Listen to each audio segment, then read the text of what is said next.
प्रिय श्रोताओं, हमारे चैनल में आपका स्वागत है। आज का विषय है भगवान का डंडा आवाज नहीं करने देता।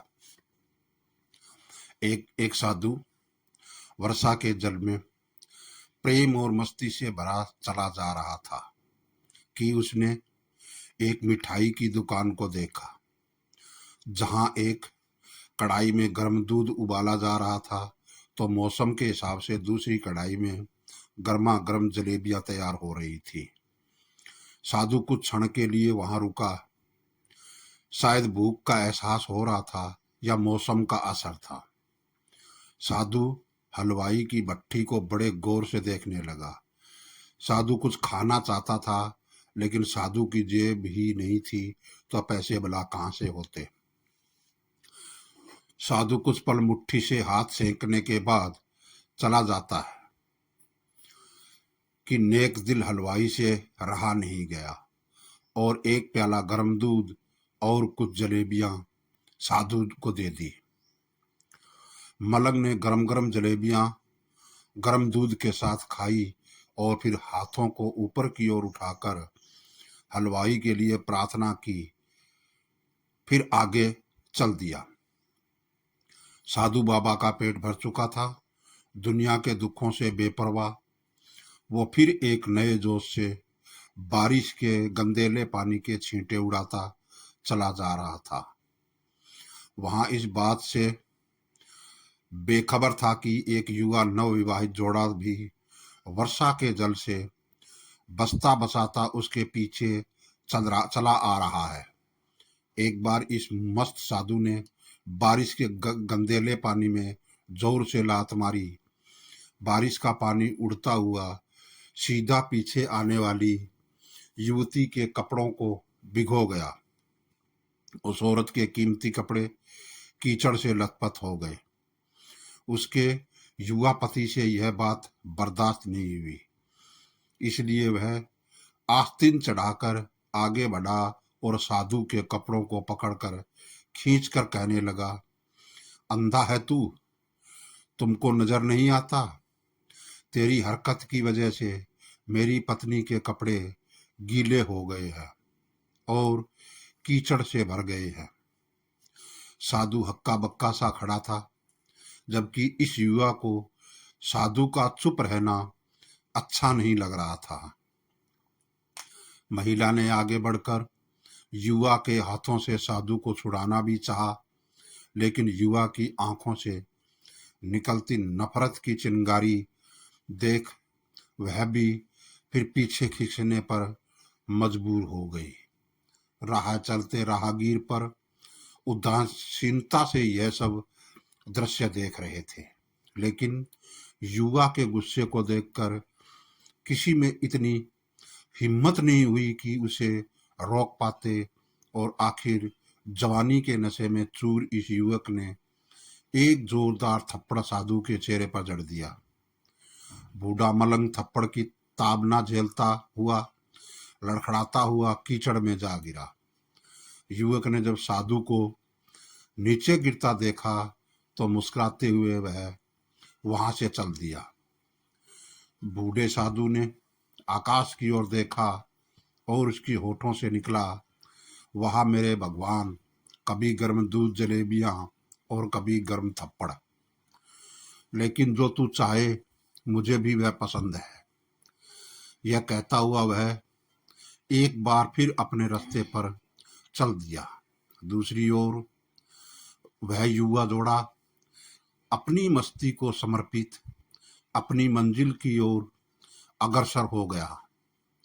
थोड़ी ही दूर चलने के बाद वे एक मकान के सामने पहुंचकर रुका। वह अपने घर पहुंच गए थे। वो युवा अपनी जेब से चाबी निकालकर अपनी पत्नी से हंसी मजाक करते हुए ऊपर सीढ़ियों तय कर रहा था। बारिश के कारण सीढ़ियों पर फिसलन हो गई थी। अचानक युवा का पैर फिसल गया और वह सीढ़ियों से नीचे गिरने लगा। महिला ने बहुत जोर से शोर मचाकर लोगों का ध्यान अपने पति की ओर आकर्षित करने लगी। जिससे जिस वजह से काफी लोग तुरंत सहायता के लिए युवा की ओर लपक, लेकिन देर हो चुकी थी। युवक का सिर फट गया था और कुछ ही देर में ज्यादा खून बह जाने के कारण इस नौजवान युवक की मौत हो चुकी थी। चैनल को अभी तक सब्सक्राइब नहीं किया है तो तुरंत कर लें। कुछ लोगों ने दूर से आते साधु बाबा को देखा तो आपस में कानाफूसी होने लगी कि निश्चित रूप से इस साधु बाबा ने थप्पड़ खाकर युवा को श्राप दिया है, अन्यथा ऐसे नौजवान का केवल सीढ़ियों से गिरकर मर जाना बड़े ताज्जुब की बात लगती है। कुछ मनचले युवकों ने यह बात सुनकर साधु बाबा को घेर लिया। एक युवा कहने लगा कि आप कैसे भगवान के भक्त हैं जो केवल एक थप्पड़ के कारण युवा को श्राप दे बैठे। भगवान के भक्त में रोष व गुस्सा हरगिज नहीं होता है। आप तो जरा भी असुविधा पर भी धैर्य न कर सके। साधु बाबा कहने लगा, भगवान की कसम, मैंने इस युवा को श्राप नहीं दिया।